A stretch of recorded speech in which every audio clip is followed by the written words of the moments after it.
গাইবান্ধা জেলার সাথে আমি আব্দুর রাজ্জাক বিন ইউসুফ অতপ্রতভাবে জড়িত। আমি জন্ম নিয়েছি মাত্র চাঁপাইনবাবগঞ্জে। আমার কিছু আংশিক পড়াশোনা, শিক্ষকতা করা, বিবাহ শাদী, ছেলে মেয়ে সব গাইবান্ধা জেলায়। আমি গাইবান্ধা জেলায় কামেল পাস করেছি হাদিস নিয়ে, তাফসির নিয়ে। আমি গাইবান্ধা জেলায় 8 বছর শিক্ষকতা করেছি। আমার শ্বশুর বাড়ি গাইবান্ধা। আমার ছেলে মেয়ে গাইবান্ধা জেলার ভাষায় কথা বলে। বলে আরে না নিবু অল্পি না নে, এইভাবে কথা বলে। তার মানে আমি গাইবান্ধা জেলার সাথে চাঁপাইনবাবগঞ্জ জেলার জন্মভূমিতে যতটুকু জড়িত, তার চেয়ে অনেক অনেক অনেক বেশি জড়িত গাইবান্ধা জেলার সাথে। আমার বক্তব্য গাইবান্ধা জেলায় হবে না মানে অবশ্যই হবে ইনশাআল্লাহ।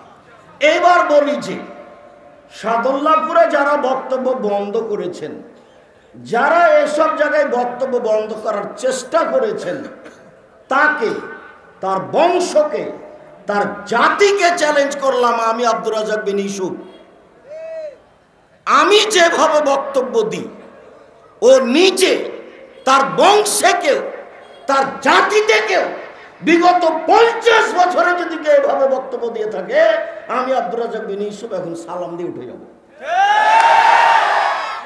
32 বছর থেকে বক্তব্য, গাইবান্ধা জেলা থেকে বক্তব্য শুরু, 90 সাল থেকে দীর্ঘ 32 বছর আমি কোনোদিন অপ্রয়োজনীয় বাক্য বলিনি।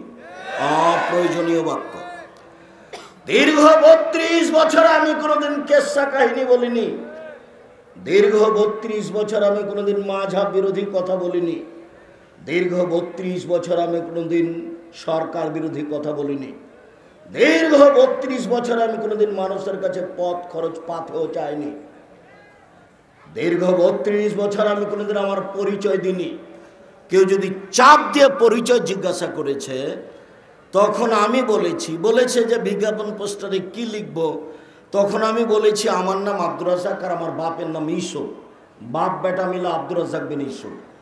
এর চেয়ে যদি আমি কিছু বেশি বলে থাকি, প্রমাণ হয়ে যায়, তাহলে আমার জিন্দেগিতে বক্তব্য দেব না। দীর্ঘ 32 বছরে যদি আমি কোনোদিন কারো কাছে পথ খরচ পাথ হয়ে চেয়ে থাকি, জিন্দেগিতে আর কোনোদিন বক্তব্য দেব না। দীর্ঘ 32 বছরে আমি কোনোদিন যদি অপ্রয়োজনীয় বাক্য বলে থাকি, 32 বছরে যদি কোনোদিন অপ্রয়োজনীয় বাক্য বলি, কেসা কাহিনী বলি, আমি সালাম দিয়ে উঠে যাব। জিন্দেগি তার বক্তব্য দিব না।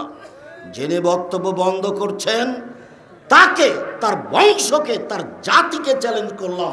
বিগত 50 বছর কেউ যদি এরকম বলে দিতে পারে, আজকে বলুক না, গাইবান্ধার মাটিতে বলুক যে আমি 20 বছর থেকে বক্তব্য দিচ্ছি, কোনোদিন কেসা কাহিনী বলিনি। দেখি বলুক না, কোন মায়ের বেটা আছে, এমন কোন মায়ের বেটা বাংলার মাটিতে জন্ম নিয়ে আছে, বলুক না। 32 বছর শুধু আমি হাদিস অনুবাদ করে আজকেও করবো ইনশাআল্লাহ। বড় বড় হাদিস, ঘন্টার ঘন্টা আমি হাদিস অনুবাদ করতে পারি, বাক্যের আগে পিছিয়ে হবে না আলহামদুলিল্লাহ। ঘন্টার ঘন্টা, হাজার হাজার হাদিস মুখস্থ আছে আমার, হাজার হাজার। আলহামদুলিল্লাহ 32 বছর থেকে আমি বুখারী মুসলিম পড়াচ্ছি। 26 বছর থেকে আমি 2 হাতে ফতোয়া লিখছি। 6 বছর থেকে আমি ফতোয়া বোর্ড পরিচালনা করি। এমন কোন মায়ের বেটা আছে বলতে পারে এই মাটিতে আমি 26 বছর থেকে কলমে ফতোয়া লিখছি? এই যে বললাম আমি আব্দুর রাজ্জাক বিন ইউসুফ 26 বছর থেকে কলমে ফতোয়া লিখছি। কে এমন? গাইবান্ধা জেলা কেন, সারা বাংলাদেশ চ্যালেঞ্জ করলাম, সারা পৃথিবীর বাঙালিকে চ্যালেঞ্জ করলাম, যারা যেখানে বাঙালি আছে। এই ছেলে খুঁজে খুঁজে বের করবে, কেউ বলবে 32 বছরে, 32 বছর নয় 20 বছর আমি কোনোদিন অপ্রয়োজনীয় বাক্য বলিনি, কেসা কাহিনী বলিনি, এই কথা বলতে হবে। আর এই যে আমি বললাম 20 বছর আমি কোনোদিন মানুষের কাছে পথ খরচ পাথেও চাইনি। দীর্ঘ 32 বছরে কেউ যদি বলে দিতে পারে যে আব্দুর রাজ্জাক সাহেব একদিন আমার কাছে পথ খরচ পাথেও চেয়েছিল, চুক্তি করা তো বহু দূরের কথা, কথা বোঝা যায় না? চুক্তি করা তো বহু দূরের কথা, খালি বলবে যে একদিন পথ খরচ পাথর চেয়েছিল, এটা বলবে, প্রমাণ হয়ে গেলে জাতির সামনে আর কোনোদিন বক্তব্য দেব না। সম্মানিত দিনী ভাই বোন, আমি গাইবান্ধা জেলার সাথে অতপ্রতভাবে জড়িত। ছেলে মেয়ে সব গাইবান্ধা জেলার ভাষাতেই কথা বলে। হুট করে কোনো কথা বলার চেষ্টা করবেন না। আমি গাইবান্ধা জেলার ঘর জামাই নই। আমাকে এখান থেকে বক্তব্য বন্ধ করে দিয়ে একটা পথঘাট সফল করে নিয়ে এটা হতে পারে না। পারিবারিকভাবে যদি আসেন আসেন, বক্তব্যতে যদি আসেন আসেন, ছেলে মেয়ে যদি আসেন আসেন, কোনটা আপনি দেখতে চাচ্ছেন? আমি সাদ করে বলিনি কথা, দুঃখ করে বলছি কথা। আমার বক্তব্য বন্ধ হবে কেন? কেন হবে? তার কারণ কি? ওসি, ডিসি, এমপি, মন্ত্রী আজ থেকে বক্তব্য আমার নেটে আছে, 32 বছরের সব বক্তব্য বন্ধ নেটে আছে। যদি ওসি, ডিসি, এমপি, মন্ত্রী যদি প্রমাণ করতে পারেন যে আব্দুল রাজ্জাক সাহেব এই বাক্যটা সরকার বিরোধী, সেদিন থেকে আর জাতির সামনে দাঁড়াবো না, ঘরে ঢুকলাম। পারিবারিকভাবে যদি আসেন আসেন। আমার বড় ছেলে আব্দুল্লাহ দেশে পড়াশোনা করার পরে, জামিয়া আপনার দারুল উলুম দেওবন্দে পড়াশোনা করার পরে, মদিনায় পড়াশোনা করার পরে লন্ডনে গেছে ব্যাংকিং ব্যবস্থাপনা শিখতে। ব্যাংকের কি জিনিস এটা, কি জিনিস এটা। আব্দুর রহমান এ দেশে পড়াশোনা করার পরে, ইন্ডিয়ায় পড়াশোনা করার পরে, আব্দুল আজিজ জিদ্দা সৌদি বিশ্ববিদ্যালয়ে পড়াশোনা করে। তারপরে একটা আব্দুর রহিম এদেশে পড়াশোনা করার পরে, ইন্ডিয়ায় পড়াশোনা করার পরে মিশর আজহার বিশ্ববিদ্যালয়ে পড়াশোনা করে। তারপরেরটা 3 ভাইয়ের পরেরটা মেয়ে মারিয়াম এদেশে পড়াশোনা করার পরে কিং সৌদ মালিক রিয়াদ বিশ্ববিদ্যালয়ে পড়ে সৌদি আরবে। তারপরেরটা মেয়ে আরিবা 7-8 বছর 10 বছর বয়স। এ হলো পারিবারিক অবস্থা। আর আমি নিজে 88 আগস্টের 20 তারিখ রোজ বুধবার থেকে বুখারী মুসলিম পড়াই, আজও পড়াচ্ছি, আজকে দার্স দিয়ে এসেছি। নিজে 32 বছর থেকে কোরআন এবং হাদিসের বক্তব্য দিই। 26 বছর থেকে 2 হাত দিয়ে ফতোয়া লিখছি। 32 বছর থেকে বক্তব্য দিচ্ছি। 6 বছর থেকে ফতোয়া বোর্ড নিজে পরিচালনা করি।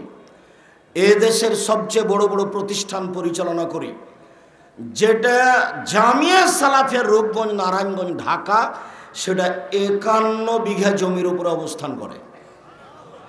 সেখানে একটা মসজিদ তৈরির কাজ আরম্ভ হয়েছে 200 শতক জমির উপরে, যার একতলায় 10,000 মানুষ সালাত আদায় করতে পারবে।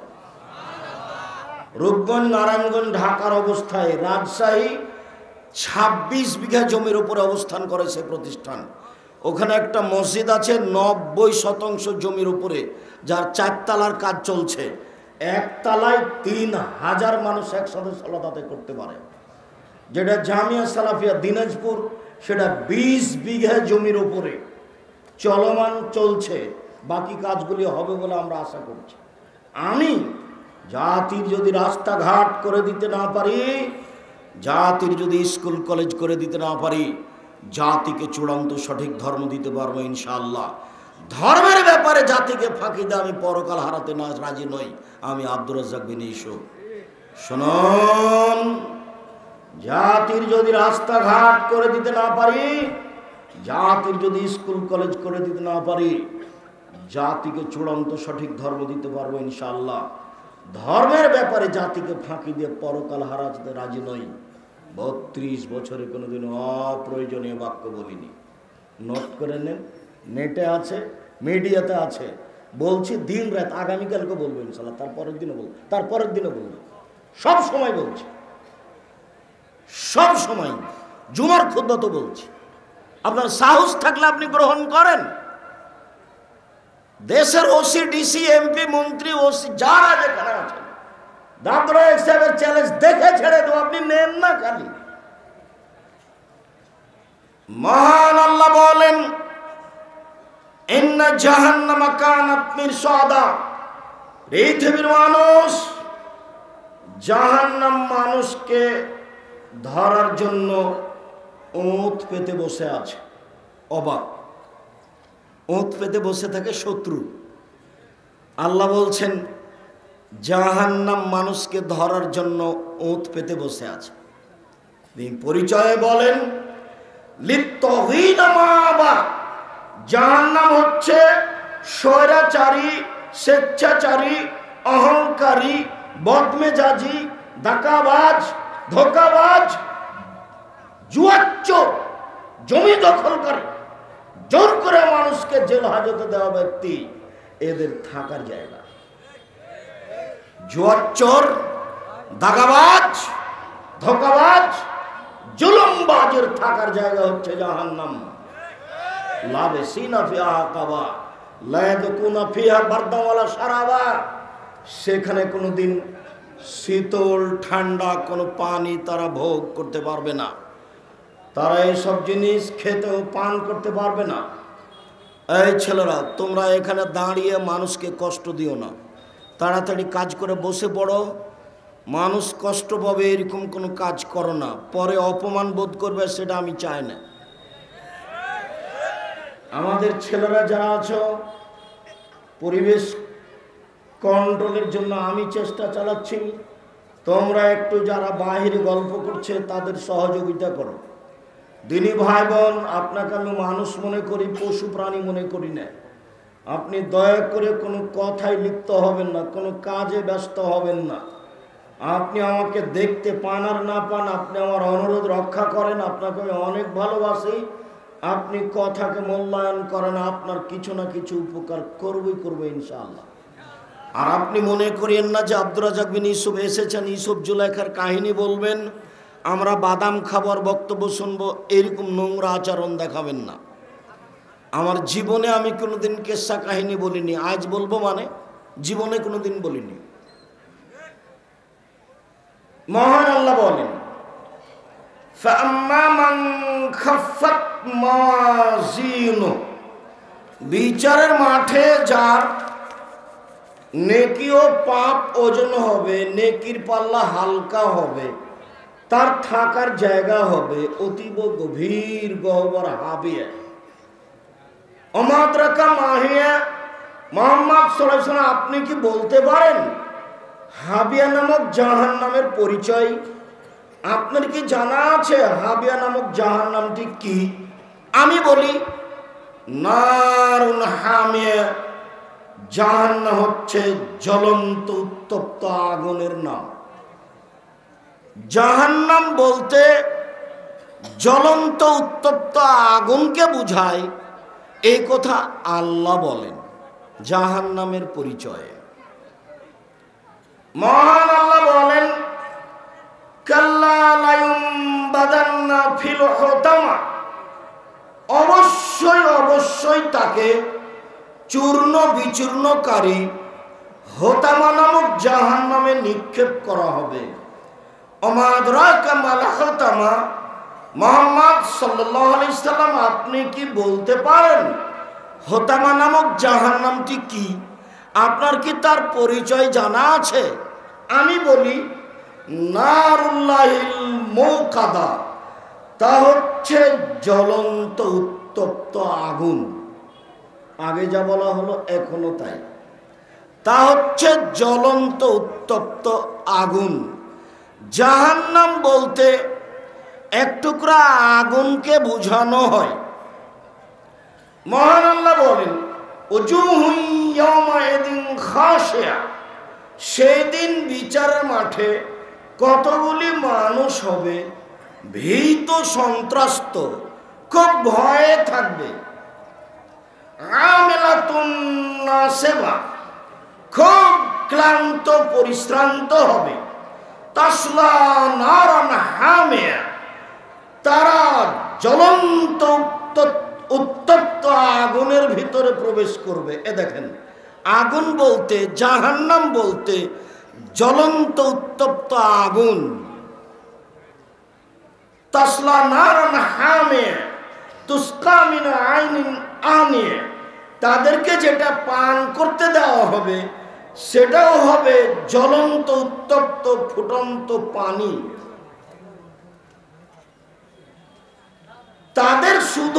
মাত্র কাঁটাযুক্ত খাদ্য ছাড়া আর কোনো খাদ্য সেখানে থাকবে না। জাহান্নামের পরিচয় দিচ্ছিলাম। মহান আল্লাহ বলেন, এই ছেলে, অবাক কথা,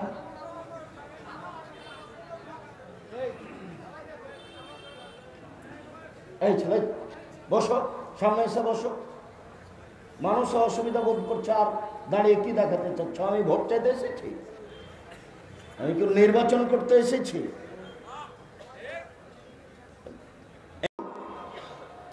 পাখি যেন মনে করে আপনি পাথর, এমন ভাবে বসে থাকবেন, এমন ভাবে দাঁড়িয়ে থাকবেন। কথার সাথে মুনাফিকি করিয়েন না, বক্তব্যের সাথে মুনাফিকি করিয়েন না। কথার সাথে বক্তব্যের সাথে মুনাফিকি করে কোনো লাভ নেই। জাহান্নামের সবচেয়ে নিচে যারা যাবে তারা মুনাফিক।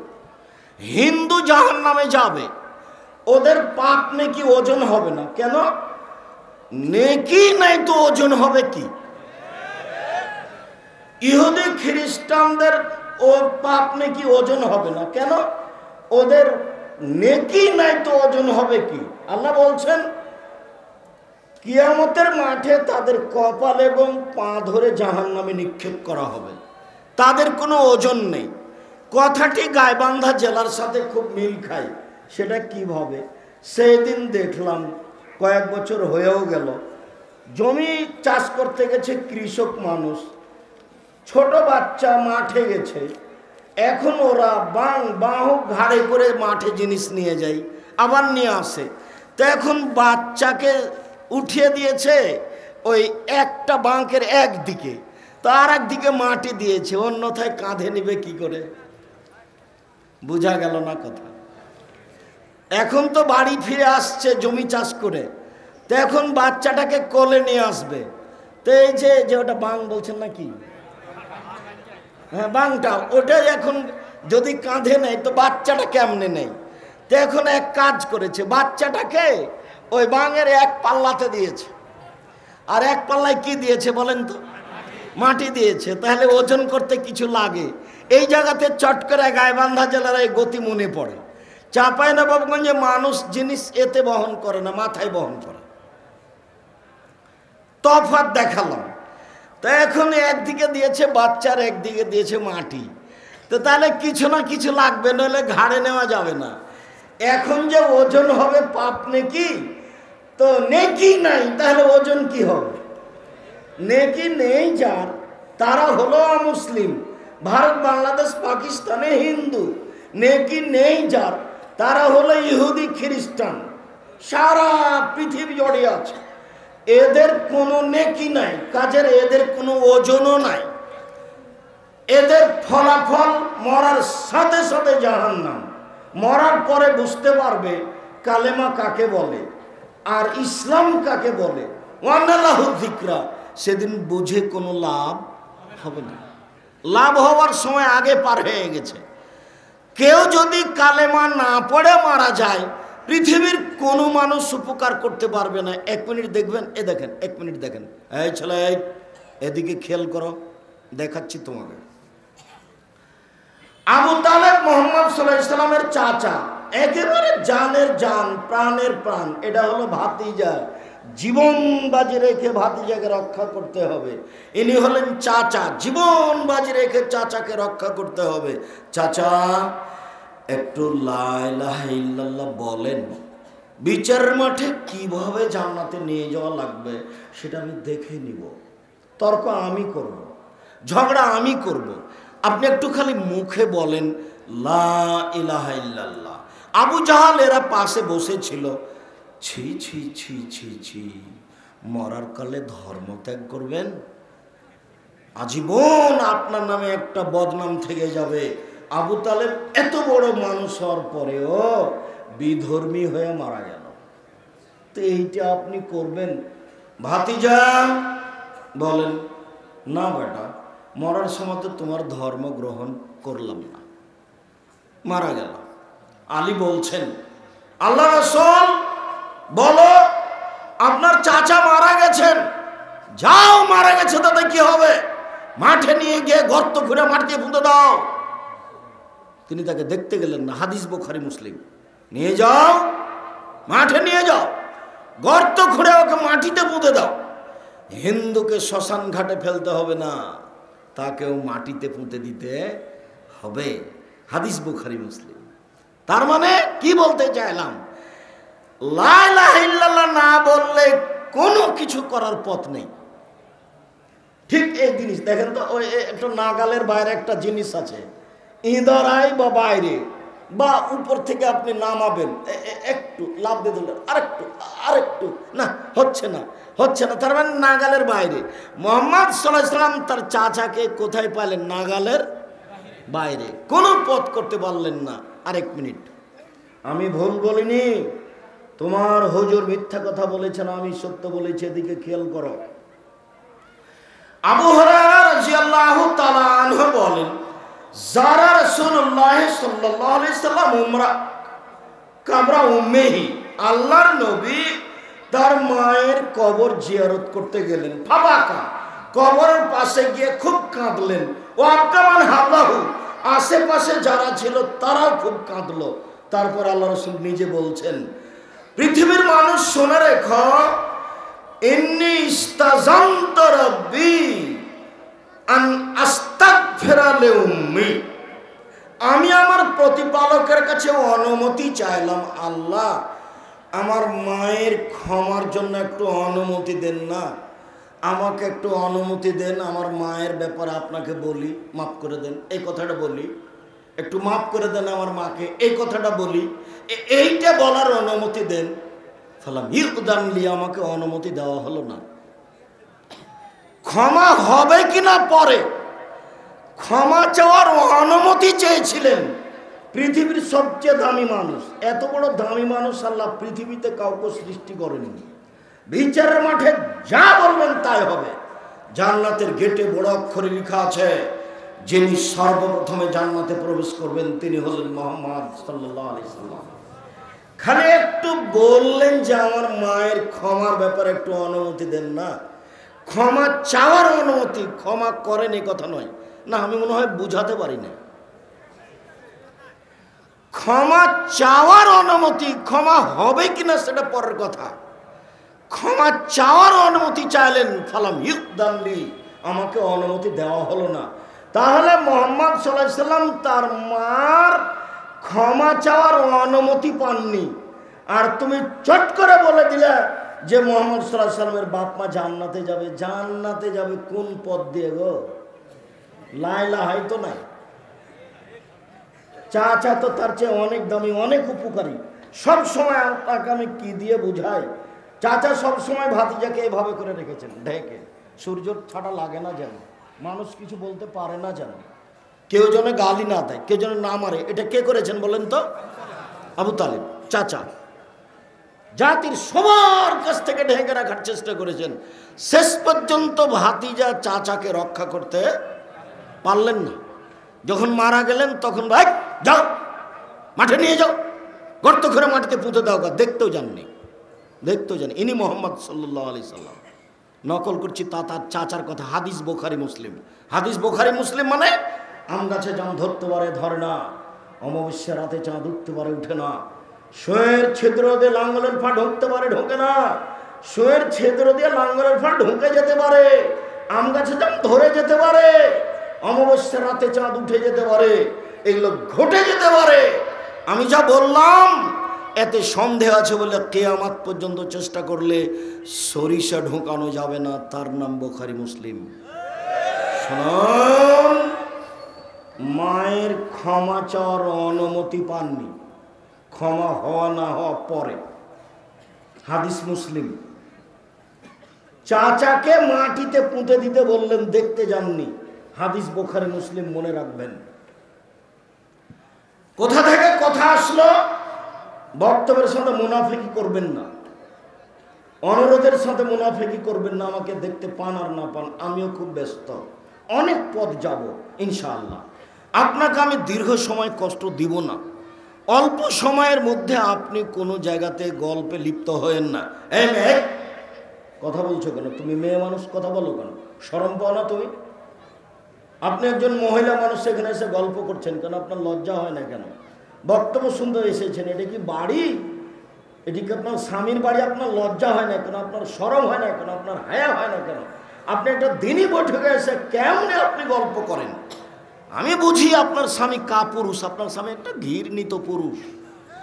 আপনার স্বামী কাপুরুষ, তারই ফাঁকে আপনি কথা বলছেন। স্বামী যদি সত্যি স্বামী হতো তাহলে আপনি এভাবে গল্প করতে পারতেন না। স্বামী কাকে বলে জানেন? চোখ যেভাবে ঘুরে বউ সেভাবে চলে, তার নাম ক্ষমতা। চোখ যেভাবে ঘুরে বউ সেভাবে চলে, তার নাম ক্ষমতা। স্বামী হলে 5টা জিনিস লাগে। 1, আতে মামা তায়েমতা, যে মানের খাও বউকে সে মানের খাওয়াবা। 2, ফাঁকসু হামাত্তা সাইতা, যে মানের কাপড় পরো বউকে সে মানের পরাবা। 3, অলা তুকাব্বে, বউকে কটু কথা বলো না। 4, অলা তাদের বলা লজে, বউয়ের মুখের উপরে মারো না, মারা যদি লাগে মুখের উপরে মারো না। 5, অলা তাত্র খাইল্লা ফিল বাইতে, বউকে নিজের বাড়ি ছাড়া কোথাও যেতে দিও না। মায়ের বাড়ি যেতে পারে না, খালার বাড়ি যেতে পারে না, ফুফুর বাড়ি যেতে পারে না, জরুরি দুর্ঘটনা ছাড়া বাড়ি ত্যাগ করতে পারে না। বিবাহের বাড়ি তো বহু দূরের কথা, বাজারের তো কোনো প্রশ্নই আসে না। আপনি বাজারে গেছেন কেন? আপনার স্বামী মরেছে, আপনার ছেলে নেই, দেবর মরেছে, ভাসুর মরেছে, শ্বশুর মরেছে, বাপ মরেছে, সবাই চলে গেছে। আপনি বাজারে গেলেন কেন? কোন শরমে গেলেন? কোন হায়াতে গেলেন? কোন লজ্জায় গেলেন? সারাদিন পুরুষ মানুষের ধাক্কা খান আর তাহাজ্জুদ পড়ে দেখেন যে আমি ভালো মহিলা। আপনার শরম হয় না? আপনার হায়া হয় না? আপনার লজ্জা হয় না? আপনার শরম হয় না? হযরতুন নার বিশ্বহাওয়াত, মনের ইচ্ছা দ্বারা জাহান্নাম ঘেরা আছে। মন মতো চলে যে জাহান্নামে যাবে সে। যেসব নারী বাজারে ঘুরে এরাই মন মতো চলে। মাথায় কাপড় দেয় না যে মন মতো চলে সে। ছোট ব্লাউজ পরে যে মন মতো চলে সে। হাটে বাজারে ঘুরে যে মন মতো চলে সে। মন মতো চলে যে জাহান্নামে যাবে সে। সুদ ঘুষ খায় যে মন মতো চলে সে। দোকানে বসে আড্ডা পিটে যে মন মতো চলে সে। মন মতো চলে যে জাহান্নামে যাবে সে। দাড়ি চাঁচে যে মন মতো চলে সে। টাকনু নিচে প্যান্ট পরে যে মন মতো চলে সে। দোকানে আড্ডা পিটে যে মন মতো চলে সে। জোর করে জমি দখল করে যে মন মতো চলে সে। দলীয় ক্ষমতা দেখায় যে মন মতো চলে সে। দাঙ্গাবাজি করে যে মন মতো চলে সে। জুলুম বাড়ছে মন মতো চলে সে। মন মতো চলে যে জাহান্নামে যাবে সে। হযরতুন নার বিশ্বহাওয়াত, জাহান্নাম ঘেরা আছে মনের ইচ্ছা দিয়ে। হযরতুল জান্নাতুল মাকারিহে, নিয়ম নীতি কষ্ট ক্লেশ ত্যাগ তিতিক্ষা অনেক কিছু দিয়ে জান্নাত ঘেরা আছে। সম্মানিত দিনী ভাই বোন, সংক্ষিপ্ত আজকের মতো জাহান্নামের পরিচয়ের শেষের দিকে চলে আসলাম। মান আল্লাহ বলেন, জাহান্নাম সাকার,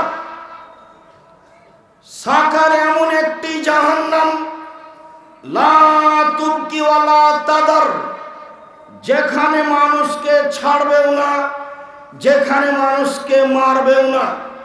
জাহান্নাম মানে মানুষ মরবেও না, জাহান্নাম মানে মানুষ বাঁচবেও না। লা ইয়ামুতু ফিহা ওয়ালা ইয়াহইয়া, জাহান্নামে মানুষ মরবে না, জাহান্নামে মানুষ বাঁচবে না। ওয়াতিহিল মাউতু মিন কুল্লি মাকানিন ওমা হবে মাইয়াত, জাহান্নামে মরণ মানুষকে চতুর্দিক থেকে ঘিরে ধরবে, কিন্তু মানুষ জাহান্নামে মরবে না। এর নাম জাহান্নাম একটু। রাসূল সাল্লাল্লাহু আলাইহি সাল্লাম বলেন, ইন্না সাখরাল্লা তুলকা মিন শাফির জাহান্নাম লা তাবিয়ালা কারহা বাদা সাবিনা আম। একটা প্রায় 1 কোটি মণ ওজনের পাথর যদি জাহান্নামের মুখে ছেড়ে দেওয়া হয় তাহলে নিচে পৌঁছতে সময় লাগবে 70 বছর। প্রায় 1 কোটি মণ ওজনের পাথর যদি 1 ঘন্টা নিচে যায় কত কিলো যেতে পারে? একদিন নিচে গেলে কত কিলো যেতে পারে? 1 মাস নিচে গেলে কত কিলো যেতে পারে? 1 বছর নিচে গেলে কত কিলো যেতে পারে? 70 বছর যদি নিচে যেতে থাকে তাহলে কত কিলো যেতে পারে মানুষ জানে না। জাহান্নাম কত গভীর তা মানুষের জানা নেই। এর নাম জাহান্নাম। রাসূল সাল্লাল্লাহু আলাইহি সাল্লাম বলছেন, সারা পৃথিবীর মানুষ, সারা পৃথিবীর জিন যদি একসাথে জাহান্নামে ঢোকে তো জাহান্নামের দরজায় কোনো সমস্যা হবে না। জাহান্নাম কত বড়, জাহান্নাম কত গভীর। এরপরেও নিচে থাকবে মুনাফিক। মুনাফিককে মিথ্যা কথা বলে যে, মুনাফিককে চগলখড়ি করে যে, এখানে এক কথা ওইখানে এক কথা, কথা লাগায় যে, সে হলো মুনাফিক। মিথ্যা কথা বলে যে, সে হলো মুনাফিক। ওয়াদা খেলাপ করে যে, সে হলো মুনাফিক। ঝগড়া করলে অশ্লীল কথা বলে যে, সে হলো মুনাফিক। ফজর আর এশার সালাত মসজিদে জামাতে পড়ে না যে, সে হলো মুনাফিক। তাহলে তো আমিও পড়ে গেলাম নাকি তাই মনে হচ্ছে? আজ থেকে প্রস্তুতি নাও, মানুষই মরার আগে রেডি হয়ে যাও। ফজর এবং এশার সালাত মুনাফিকের উপরে সবচেয়ে ভারী। আল্লাহ নবী বলছেন, শোনাম, কেউ যদি ফজর এবং এশার জামাতে উপস্থিত হতে পারে তাহলে ওদের নামটা পৃথিবীর যারা বড় বড় জান্নাতি, বড় বড় পরহেজগার মানুষ, যেই তালিকাতে ওদের নাম আছে, যেই চাটে, এই লোকটার নামটা ওই চাটে দিয়ে দেবেন, ওই তালিকায় দিয়ে দেবেন, যারা ফজর এবং এশার সালাতে উপস্থিত হতে পারে। আর যারা হতে পারে না তারা মুনাফিক। দেখবেন আজান হয়ে গেছে, সালাত হয়ে গেল, দোকানের সামনে বসে গল্প করছে করছে করছে, এটা হলো মুনাফিক। আবু হুরায়রা রাদিয়াল্লাহু তাআলা আনহু বলেন, রাসূল সাল্লাল্লাহু আলাইহি ওয়াসাল্লাম বলেছেন, ইন্না গিলজা জিলদিল কাফির ইসনানা আরবাউনা জেরা, একজন জাহান্নামীর গায়ের চামড়া 42 হাত মোটা। আইনা জিরসু মিসলা উহুদিন, একজন জাহান্নামীর দাঁত উহুদ পাহাড়ের সমান। উহুদ পাহাড় 4 কিলোমিটার প্রশস্ত, 8 কিলোমিটার লম্বা। নিচে কত আছে তা মানুষ জানে না। রাসূল সাল্লাল্লাহু আলাইহি ওয়াসাল্লাম বলেন, আইনা ফাকে যাও মিসলু বাইদা, একজন জাহান্নামীর উরু রান বাইজা পাহাড়ের সমান, 39 কিলোমিটার লম্বা। তিনি বলেন, ওয়াইন্না ফি জাহান্নাম ওয়াইন্না মাজলিসাহু ফি জাহান্নাম বাইনা মক্কা ওয়াল মদিনা, একজন জাহান্নামীর বসার জায়গা মক্কা থেকে মদিনা 450 কিলোমিটার। এবার একজন জাহান্নামীর বসার জায়গা 450 কিলোমিটার পথ। একজন জাহান্নামীর উরুরান 49 কিলোমিটার লম্বা, 39 কিলোমিটার লম্বা। একজন জাহান্নামীর দাঁত উহুদ পাহাড়ের সমান। একজন জাহান্নামীর গায়ের চামড়া 42 হাত মোটা। ওয়াইনা মানকিবাইল কাফির লিরাকিবিল মুসলিম সালাসাতা আইয়াম, একজন জাহান্নামীর ডান কাঁধ থেকে একটা দ্রুতগামী ঘোড়া দৌড়াতে লাগলে বাম কাঁধে যেতে সময় লাগবে 3 দিন 3 রাত। তাহলে প্রতি 1000-এ 999 জন লোক জাহান্নামে যাবে। প্রতি 1000-এ 999 লোক জাহান্নামে যাবে। বলেন তো জাহান্নাম কত বড়? একজনের বসার জায়গা 450 কিলোমিটার। প্রতি 1000-এ 999 জন লোক জাহান্নামে যাবে। জাহান্নাম কত বড়? এখানে আর একটু কথা বলে রেখে দিলাম, বিচার মাঠে জাহান্নামকে নিয়ে যাওয়া হবে, জান্নাতকে নিয়ে যাওয়া হবে। সব মানুষ বিচারের মাঠে উপস্থিত থাকবে, সব জিন উপস্থিত থাকবে, সব পশু প্রাণী মাটিতেও পানিতে যা আছে ছিল থাকবে, সব উপস্থিত থাকবে। আল্লাহ উপস্থিত থাকবেন, ফেরেশতা উপস্থিত থাকবেন। বলেন তো বিচারের মাঠ কত বড়? ওয়াইদাল আরদু মুদ্দাত, যেদিন বিচারের মাঠে পৃথিবীকে সম্প্রসারিত করা হবে, আটলান্টিক মহাসাগর, ভারত মহাসাগর, কোনো সাগর থাকবে না, সব সাগরে আগুন লেগে যাবে। নিচে আছে পেট্রোল, জ্বলে উঠবে, সব সাগরে আগুন লেগে গিয়ে পানি শেষ হয়ে যাবে।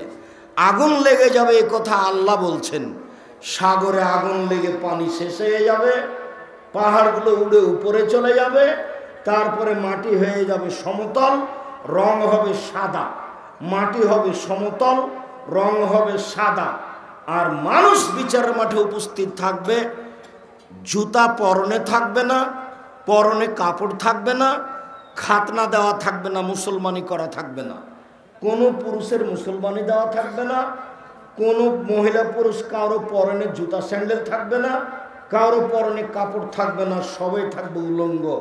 তখন আয়েশা রাদিয়াল্লাহু তাআলা আনহা বললেন, আল্লাহ নবী কেমন হয়ে গেল কথা, নারী পুরুষ উলঙ্গ হয়ে থাকবে, একজন আর একজনকে দেখবে। তখন আল্লাহ রাসূল বলছেন, আয়েশা বলো কি? আমরা আসাদু মিন যালিক, আরে সমস্যার চেয়ে অনেক অনেক অনেক বেশি কঠিন। কেউ কাউকে দেখবে, এরকম কোনো গতিনীতি মানুষের থাকবে না।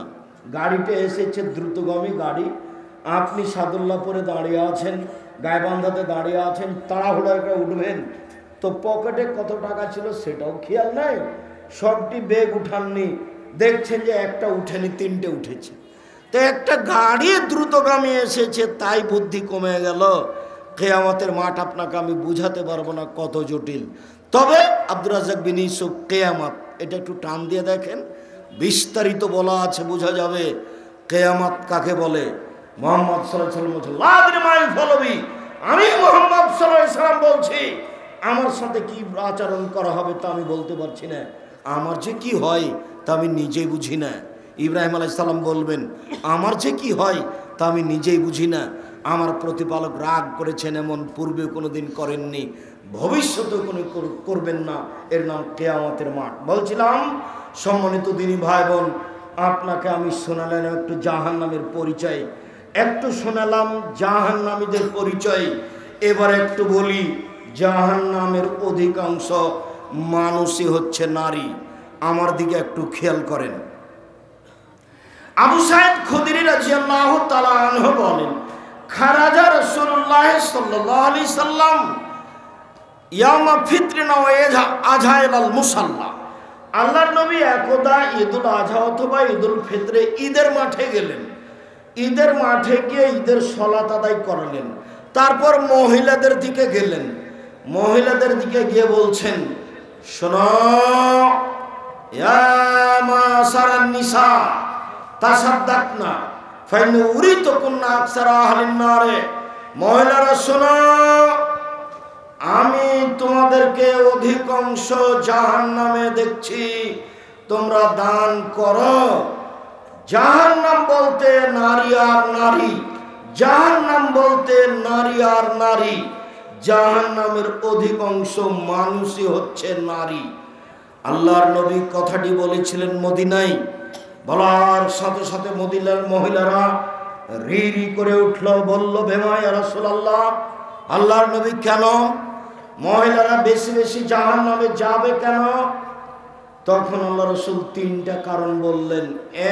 এক, তুকসিরনা লানা, তোমরা বেশি বেশি অভিশাপ করো, তোমরা মানুষের বদনাম করো, অপ্রয়োজনীয় কথার পিছনে ছুটে যাও। 1 কেজি চাউল ধার করতে এসেছে এই বাড়ি, তো চাউলের কথা না বলে আগে বলছে চাঁপানেবগঞ্জের ভাষায়, বউ শুনেছ কি? কেন ওর ঘটনা শোনোনি?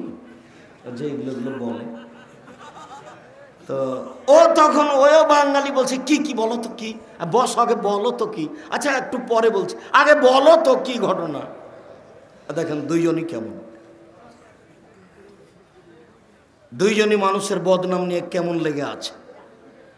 রাসূল সাল্লাল্লাহু আলাইহি ওয়াসাল্লাম বলছেন, তোমরা মানুষের বদনাম করো, অভিশাপ করো, সেই জন্য যাওয়া। 2, তাকফুরনা লাশিরা, স্বামীকে মেনে চলো না, সেই জন্য জাহান্নামে যাওয়া। স্বামীকে মেনে চলা। উপস্থিত বৈঠকের দিনই মুসলিম বোন, এদিকে খেয়াল করেন, শোনেন এদিকে। একবার বলেছি, নিষেধ করেছি, কথা বলবেন না, আবার কথা বলছেন কেন? এত বলার পরে আপনার একটু ইতস্তবোধ হয় না? কথা বলছেন কেন? আল্লাহ নবী বলছেন, মহিলারা 4টা কাজ করলে জান্নাতে চলে যাবে। 4টা। 4টে কাজ করলে জান্নাত। আব্দুর রাজ্জাক সাহেব, আপনি যে এখনই বললেন জাহান্নামে বলতে নারী আর নারী, হ্যাঁ এই কথা ঠিক। জাহান্নাম বলতে নারী আর নারী, এ কথাই ঠিক। জাহান্নাম বলতে নারী আর নারী, এ কথাই ঠিক। তারপরে আল্লাহ রাসূল বলছেন 4টে কাজ করলেও জান্নাতে চলে যাবে। দেখেন এক জায়গাতে ঠেকে যাবেন। 1, 5 ওয়াক্ত সালাত। 2, রমজান মাসে রোজা। 3, জেনায় লিপ্ত না হওয়া। 4, স্বামীকে মেনে চলা। এ দেখেন আব্দুর রাজ্জাক সাহেব, আমরা গাইবান্ধা সুন্দরগঞ্জের মানুষ, গ্রামের মহিলা, 5 ওয়াক্ত সালাত আদায় করি, রমজান মাসে সিয়াম পালন করি, আমরা জেনায় লিপ্ত হই না, তবে স্বামীকে মেনে চলতে পারি না। আমার স্বামীর মুখ খুব খারাপ, খুব গালি দেয়, আর মুখে শুধু গালি, আর ওই সব সময় বড় মোবাইলে ল্যাংটা মেয়ে দেখে, যার জন্য আমি ওকে সহ্যই করতে পারি না। আমি ওর সাথে মাস মাস কথা বলি না। খাওয়ার সময় হলে মেয়েকে বলি, খালেদা তোর বাপকে খাবার দিয়ে। বৌমাকে বলি, সাবিহা শোনো তোমার শ্বশুরকে খাবার দিয়ে আস। আমি ওর পাশে যেতে ঘৃণা করি, আমি সহ্যই করতে পারি না। কোনো সময় ঠেলায় পড়ে যদি 1 গ্লাস পানি নিয়েও যায়, তো সামনে এভাবে ঠ্যাকস করে রেখে চলে যায়। আমাকে ভালোই লাগে না। কেন? মুখ খারাপ সেই জন্য। আর দিন রাত বড় মোবাইলে ল্যাংটা মেয়ে দেখে সেই জন্য। আপনাকে আমি বলছি, আজ থেকে আপনি বড় মোবাইল দেখা বন্ধ করেন, ল্যাংটা মেয়ে দেখা বন্ধ করেন। এই রং মাখানো পতিতালয়ের ল্যাংটা মেয়েকে দেখে জানটা ঠান্ডা করে, কলিজাটা ঠান্ডা করে, চোখ জুড়িয়ে জান্নাতে মেয়ে ভোগ করবেন এরকম আশা করিয়েন না। তাহাজ্জুদ পড়েও হবে না, হজ করেও হবে না। এই ছেলে, তোমাকে বলছি, তুমি এই মেয়েটার নাম্বার ভুলে যাও মারিয়ামের মতো করে। এই মেয়ে, তোমাকে বলছি, এদিকে শোনো, তুমি যে যুবকের সাথে কথা বলো, তার সাথে যে জেনায় লিপ্ত হয়েছে, তোমার তো লজ্জা নাই? তুমি কি জানো ওই ছেলের আরো কত মেয়ের সাথে জেনার সম্পর্ক আছে?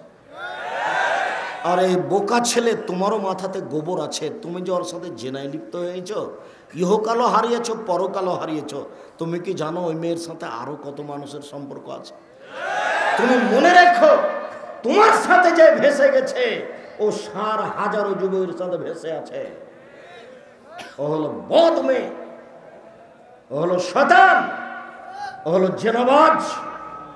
এই মেয়ের সাথে তোমার সম্পর্ক। বোকা ছেলে, তুমি মনে করে নেই যে তোমার সাথে আছো, ও জাতির সাথে ভেসে আছে।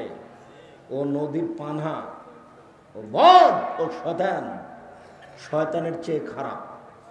তোমাকে ধোকা দিয়েছে, তোমাকে ফাঁকি দিয়েছে, তুমি বিপাকে পড়েছ। তুমি মেয়ে মানুষ চিনতে পারোনি। মারিয়ামের কথাটা পরে বলছে, আগে জুলাইখার কথাটা বলি।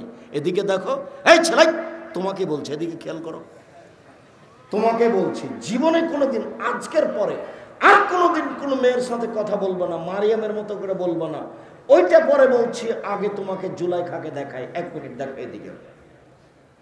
জুলাইখা সব দরজা বন্ধ করে দিল, সব দরজা বন্ধ করে দিয়ে বলছে ইসবকে, হাই তালা, ইসব তুমি আমার সাথে জেনায় লিপ্ত হও, ইসব তুমি আমার সাথে জেনায় লিপ্ত হও।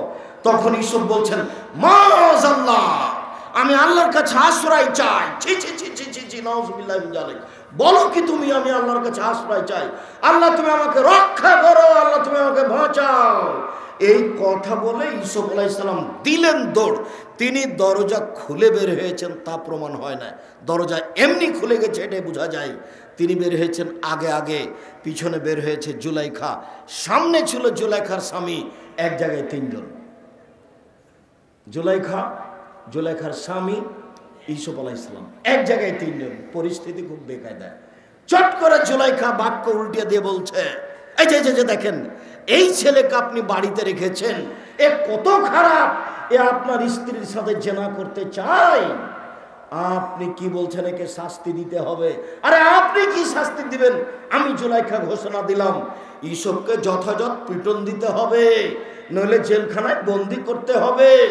ইউসুফকে যথাযথ পিটন দিতে হবে, নইলে জেলখানায় বন্দি করতে হবে। 12 বছর জেল হয়ে গেল। 12 বছর পরে সরকারের পক্ষ থেকে লোক এসে ইউসুফকে ডাকলো, আপনাকে সরকার ডেকে পাঠিয়েছেন। তখন ইউসুফ গম্ভীরভাবে বললেন, ডেকে পাঠিয়েছে মানে? যাও বলে দাও সরকারকে ইউসুফ জেল থেকে বের হবে না, জুলাইখাকে জাতির সামনে ঘোষণা দিতে হবে আমি জুলাইখা অন্যায় করেছি, ইউসুফ করেনি। যতদিন পর্যন্ত জুলাইখা জাতির সামনে ঘোষণা না দিবে ততদিন পর্যন্ত ইউসুফ জেলখানায় থাকবে, বের হবে না। এবার জুলাইখা জাতির সামনে ঘোষণা দিল, পৃথিবীর মানুষ, দেশের মানুষ শুনে রেখো, কিয়ামত পর্যন্ত সারা পৃথিবীর মানুষ শুনে রেখো। আয়েশা রাদিয়াল্লাহু আনহা বলছেন, আমি আমার স্বামীর কবরকে দেখতে যাই, মাঝে মধ্যে যাই, তা আমি মাথায় কাপড় দিই না, আমি এমনিতে চলে যাই। কেন? এটা আমার স্বামীর কবর। কয়দিন পরে আমার বাপের কবর হলো সেখানে, আমি মাথায় কাপড় দিই না, এমনিতে চলে যাই। কেন? এটা আমার স্বামীর কবর, এটা আমার বাপের কবর, এমনিতে যাই।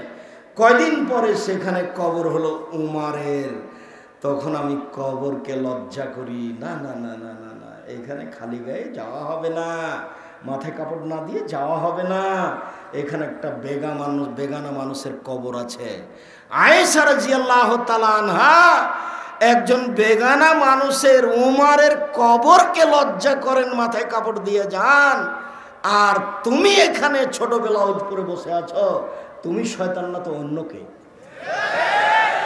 আরে মেঘ, তুমি যে মাথায় কাপড় না দিয়ে শীতের দিনে বসে আছো এক পাঞ্জা চুল নিয়ে, ক্লাস 10-এ পড়ে, এটা তোমার মা নয়, এটা তোমার খালা।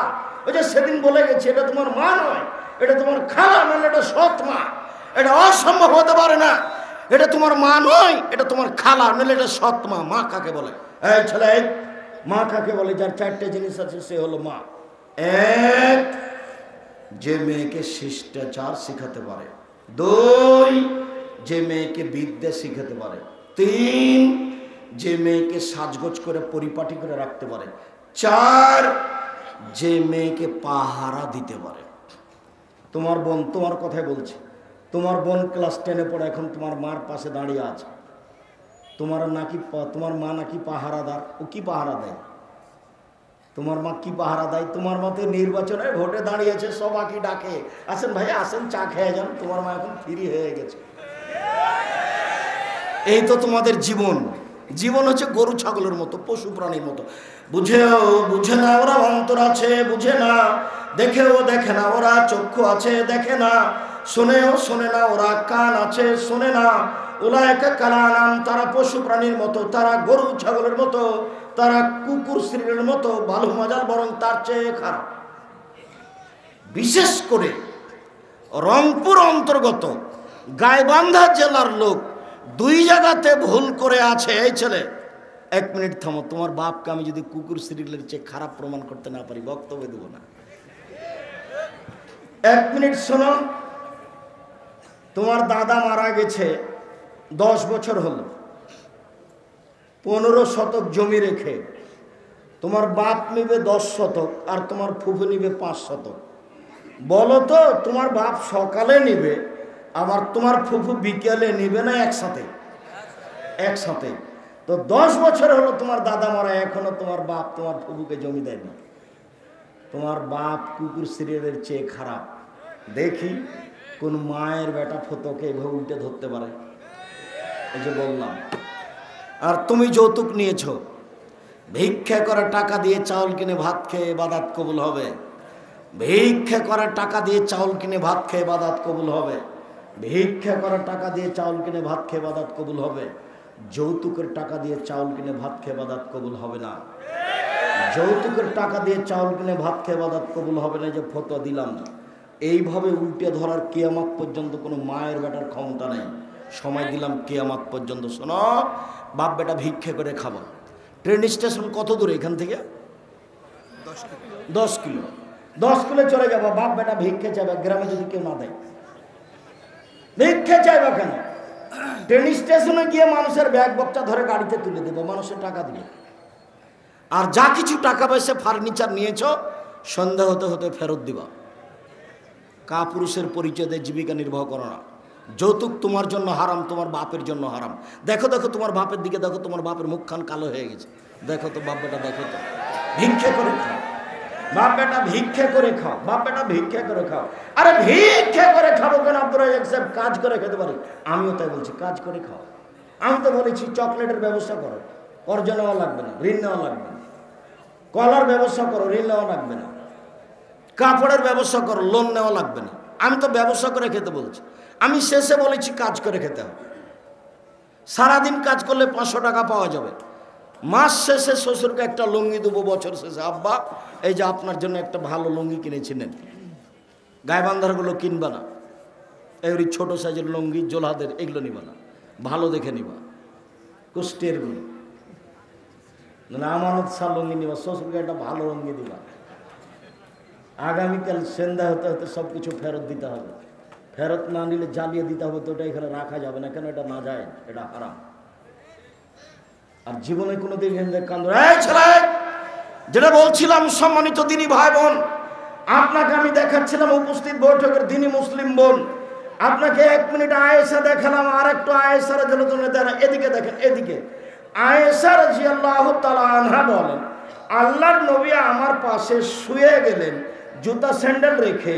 তিনি মনে করলেন আমি ঘুমিয়ে গেছি। তিনি ধীরে ধীরে উঠলেন, আমি ঘুমাইনি, ভান করে ঘুমিয়ে আছি। আমি জুতা স্যান্ডেল, উনি নিলেন, দরজা খুলে ধীরে বাইরে চলে গেলেন। আমিও কাপড় চোপড় নিলাম, মাথায় দিয়ে নিলাম।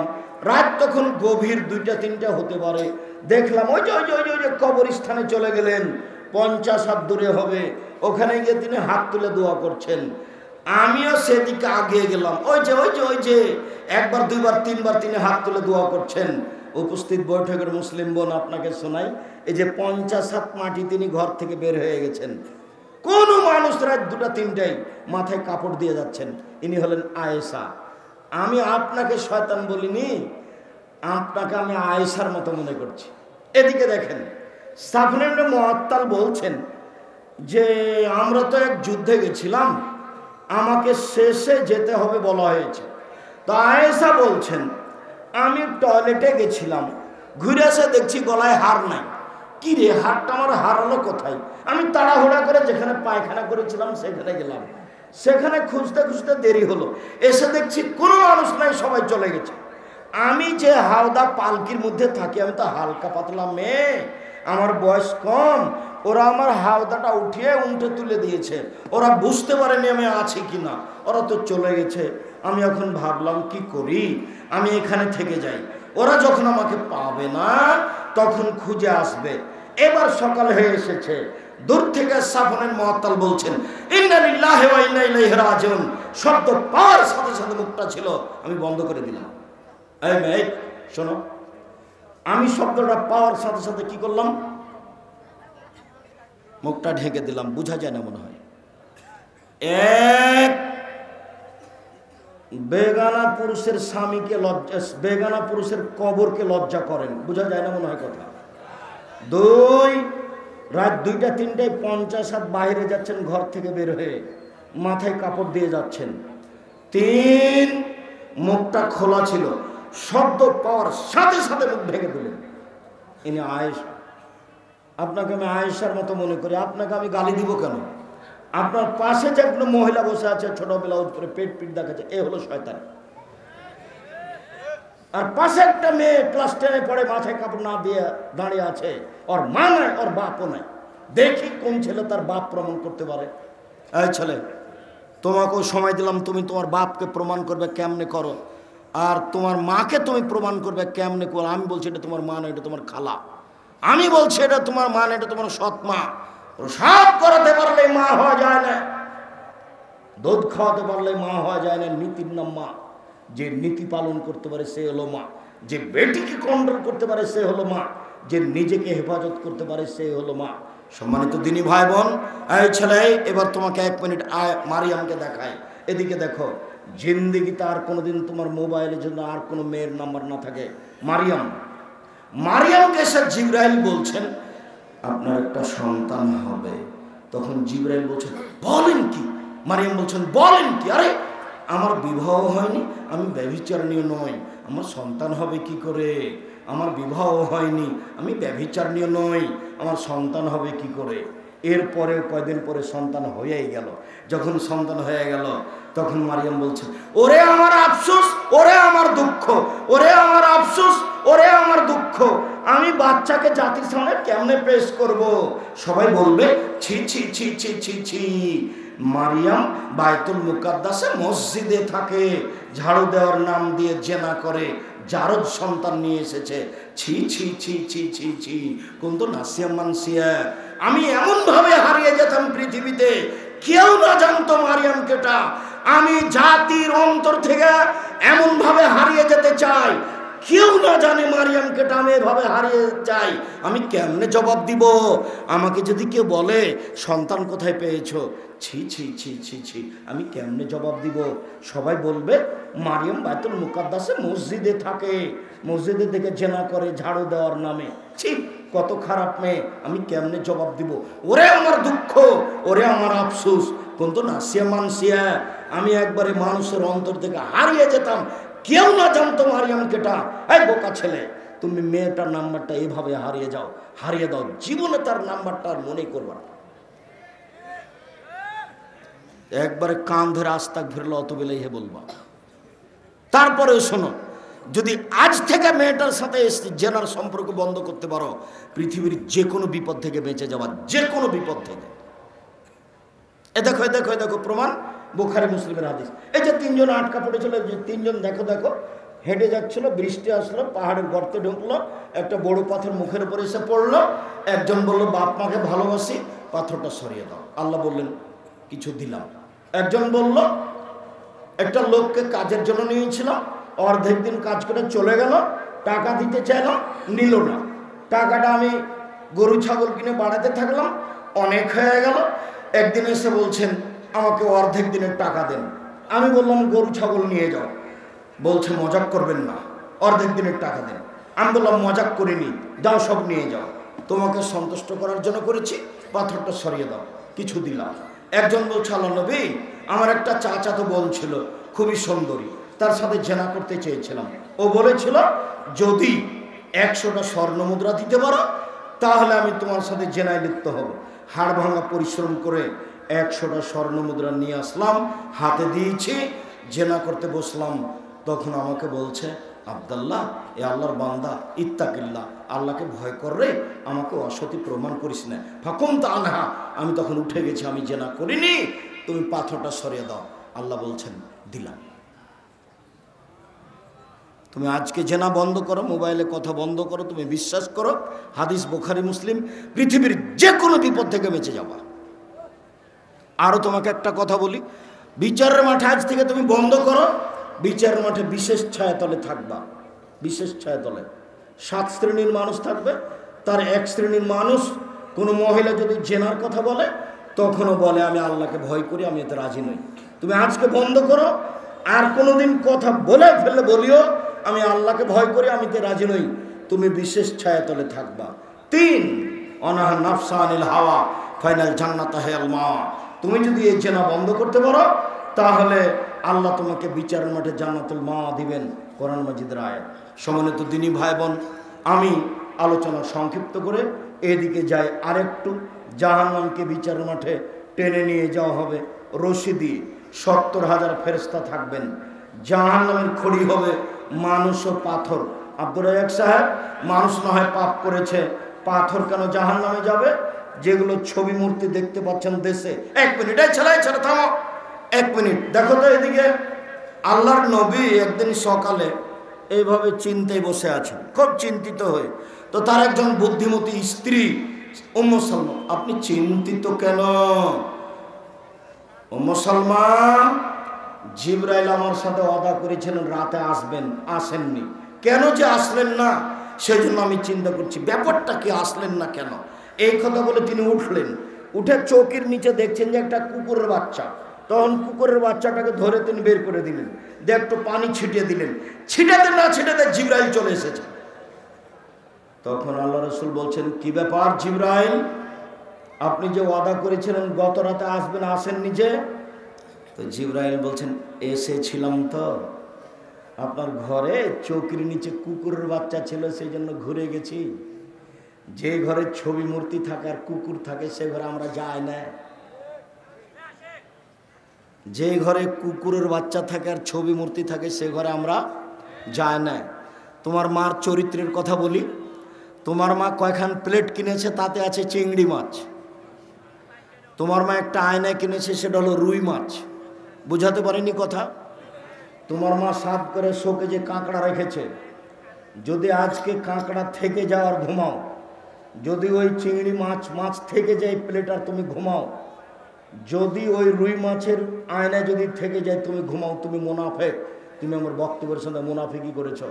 তোমার মা মুনাফেক, তোমার মা বক্তব্যের সাথে মুনাফিকি করেছে। আগে রাতে ভাঙতে হবে প্লেট, তারপরে ঘুমাবা। তাহলে মনে করে ইমান নিয়ে ঘুমাচ্ছে, মরলে জান্নাত পাবো ইনশাআল্লাহ। সম্মানিত দিনী ভাই বোন, যত ছবি মূর্তি তৈরি করা হচ্ছে পৃথিবীতে সবকে জাহান্নামে দেওয়া হবে আপনাকে বোকা বানানোর জন্য আর জাহান্নামের আগুনকে উত্তেজিত করার জন্য। জাহান্নামীদেরকে পিছন দিকে হাত বেঁধে নিয়ে যাওয়া হবে অপমান করার জন্য, অন্য কিছু না। বিচার মাঠে কেউ পালাতে পারবে না। তাই তো গাইবান্ধা জেলার পলাশবাড়ির মুজিবুর বিএসসি বলেছিলেন, আমি নিজেই জেলে যেতে প্রস্তুত, আমার যেন হাতে হাত কড়া দেওয়া না হয়। দেশবাসী দেখবে, গাইবান্ধা জেলার লোক দেখবে মুজিবুর বিএসসির হাত বাঁধা আছে, হাত কড়া দেওয়া আছে। এটা আমি অপমান সহ্য করতে রাজি নই, আমি এমনিতেই যাব। এই কথা মুজিবুর বিএসসি বলেছিলেন গাইবান্ধা পলাশবাড়ির। সম্মানিত দিনী ভাই বোন, সেদিন ইন্দিরা গান্ধীর হাত বাঁধা থাকবে, দেখা যাবে কে খুলে দিতে পারে। সেদিন ফেরাউনের হাত বাঁধা থাকবে, দেখা যাবে কে খুলে দিতে পারে। সেদিন মহারানী এলিজাবেথের হাত বাঁধা থাকবে, দেখা যাবে কে খুলে দিতে পারে। এরকম কোটি মানুষের হাত পিছন দিকে বাঁধা থাকবে, দাঙ্গাবাজ, স্বৈরাচারী, স্বেচ্ছাচারী, এদের হাত বাঁধা থাকবে, দেখা যাবে কে খুলে দিতে পারে। সম্মানিত দিনী ভাই বোন, জাহান্নাম কথা বলতে পারে। জাহান্নামের উল্লেখযোগ্য শাস্তি হচ্ছে সাপ, জাহান্নামের উল্লেখযোগ্য শাস্তি হচ্ছে আগুন, জাহান্নামের উল্লেখযোগ্য শাস্তি হচ্ছে জাক্কুম কাঁটাযুক্ত গাছ, জাহান্নামের উল্লেখযোগ্য শাস্তি হচ্ছে পুজ এবং রক্ত। এটা মানুষকে খেতে দেওয়া হবে। জাহান্নাম থেকে বাঁচার জন্য সালাম ফেরার পূর্বে বলবেন একটু, এই ছেলে, সালাম ফেরার পূর্বে বলবেন রব্বানা আতিনা ফিদ দুনিয়া হাসানাতাও ওয়া ফিল আখিরাতি হাসানাতাও ওয়া কিনা আযাবান নার। আল্লাহ তুমি জাহান্নাম থেকে বাঁচাও। সালাম ফেরার পূর্বে বলবেন আল্লাহুম্মা ইন্নী আউযু বিকা মিন আযাবি জাহান্নাম ওয়া আউযু বিকা মিন আযাবিল কবর ওয়া আউযু বিকা মিন ফিতনাতিল মাসিহিদ দাজ্জাল ওয়া আউযু বিকা মিন ফিতনাতিল মাহি ওয়াল মামাত। আল্লাহুম্মা ইন্নী আউযু বিকা মিনাল মাসামি ওয়াল মাগরাম। আর কবর জিয়ারত করতে গিয়ে, বাপ মার কবর জিয়ারত করতে গিয়ে কিবলার দিকে মুখ করে হাত তুলে দোয়া পড়বেন, যেটাতে আছে আল্লাহুম্মা মাগফির লাহু ওয়ারহামহু। শেষে বলা আছে আল্লাহ তুমি আমার বাপকে জাহান্নাম থেকে বাঁচাও, কবরের শাস্তি থেকে বাঁচাও। এইভাবে দোয়া পড়ার চেষ্টা করবেন। সম্মানিত দিনী ভাই বোন, লাখো মানুষ উপস্থিত হয়েছেন, আপনাদের ভালোবাসাকে আমি স্বাগতম জানাই।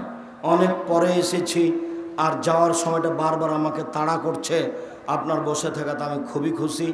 আমার দিনী বোনেরা, আপনারা মনে কিছু নিয়েন না। 3 শ্রেণীর মানুষ জাহান্নামে যাবে, তার 1 শ্রেণীর মানুষ হচ্ছে পুরুষের বেশধারী নারী।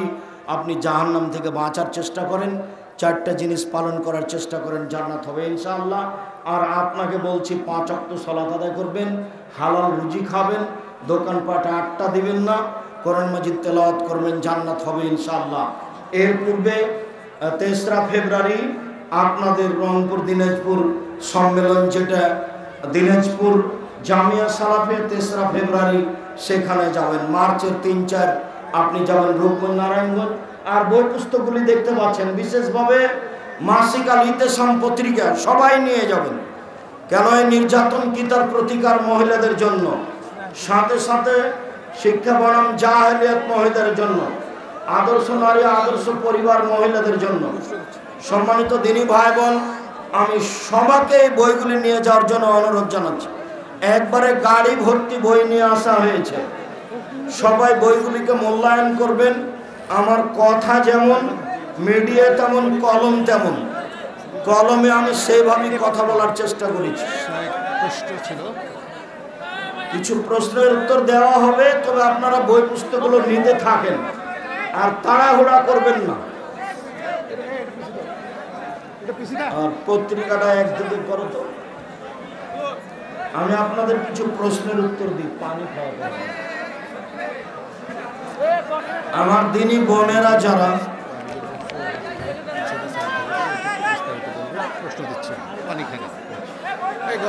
সম্মানিত দিনী ভাই বোন, আজকে আপনারা এত মানুষ উপস্থিত হয়েছেন,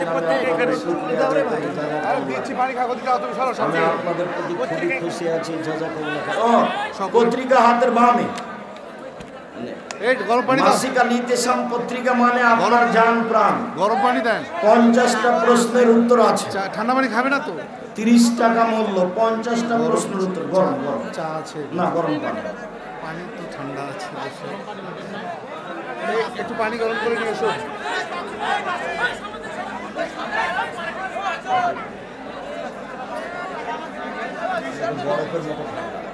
বরফের মতো ঠান্ডা। একটু পাশে থেকে পানি একটু গরম করে নিয়ে আসেন, কোনো বাসায় থেকে একটু।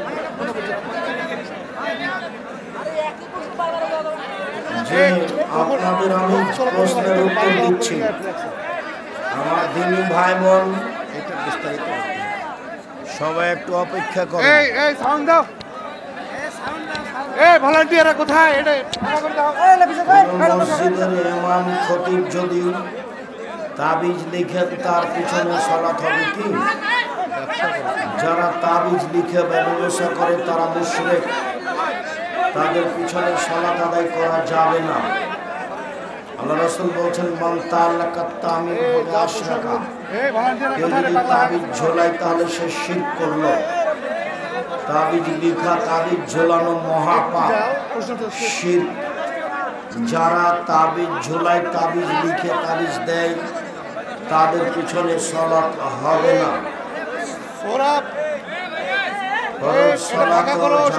সালাতের পরে সম্মিলিত দোয়া করা যাবে কি না? জি না।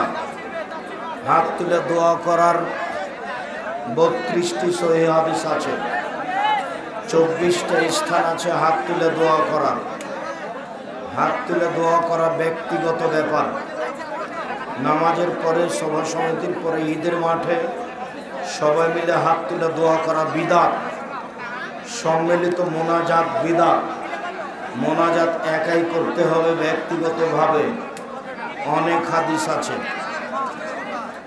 বিড়ি, তামাক, জর্দা, গোল, সিগারেট খাওয়া যাবে না। কেন? নেশাদার দ্রব্য। এই জন্য তুমি বিড়ি, সিগারেটের, জর্দা হাফ কেজি একজন ভালো মানুষকে খাওয়াও তো, দেখো তো কেমন হয়। বিড়ি, তামাক, জর্দা, সিগারেট, গুড় জিনিস, মদ, এই জন্য পরিমাণে বেশি খেলে বিবেকের ক্ষতি হবে। এই জন্য আল্লাহ আকবার। আল্লাহর আকার রয়েছে, এর দলিল কি? ওই যে আল্লাহ তাআলা বলতে বলতে ছেড়ে দিয়েছি, আল্লাহ তাআলা জাহান্নামে পা ঢুকিয়ে দিবেন। জাহান্নাম যখন মানুষ দিয়ে পূর্ণ হবে না, তখন আকার আকৃতি না থাকলে পা থাকলে কি করে? পা ঢুকিয়ে দিবেন। বিচারের মাঠে আকাশ ধরবেন এক হাতে আর জমিন ধরবেন এক হাতে। মানে আল্লাহর আকার আকৃতি আছে, তাই তো হাত, তাই তো পা। যেসব অঙ্গ উল্লেখ হয়েছে সেগুলি আছে। মহিলা ও পুরুষের সালাতের মধ্যে পার্থক্য কি? মহিলা ও পুরুষের সালাতের মধ্যে কোনো পার্থক্য নেই, সামান্যতম নেই। তবে মহিলা ইমাম হলে কাতারের মাঝে দাঁড়াবে। মহিলা ইমামের ভুল হলে হাত বাম হাতের উপরে আঘাত করে সতর্ক করবে। সাহেব, আসসালামু আলাইকুম। গোপন পাপ সম্পর্কে বলুন। গোপন পাপ হচ্ছে মোবাইলে জেনা, মোবাইলে প্রেমের কথা, মোবাইলে গান, গোসলখানায় হস্তমৈথুন, এগুলো সব হলো গোপন পাপ। বিসমিল্লাহির রহমানির রহিম। পেশাব পায়খানার পর, ঢেলা কলুক ব্যবহারের পর পানি ব্যবহার করতে হবে। জিনা, পানি দিয়ে পবিত্রতা অর্জন করতে হবে। পানি না থাকলে ঢেল টিস্যু পেপার, পানি না থাকলে ঢেল টিস্যু পেপার।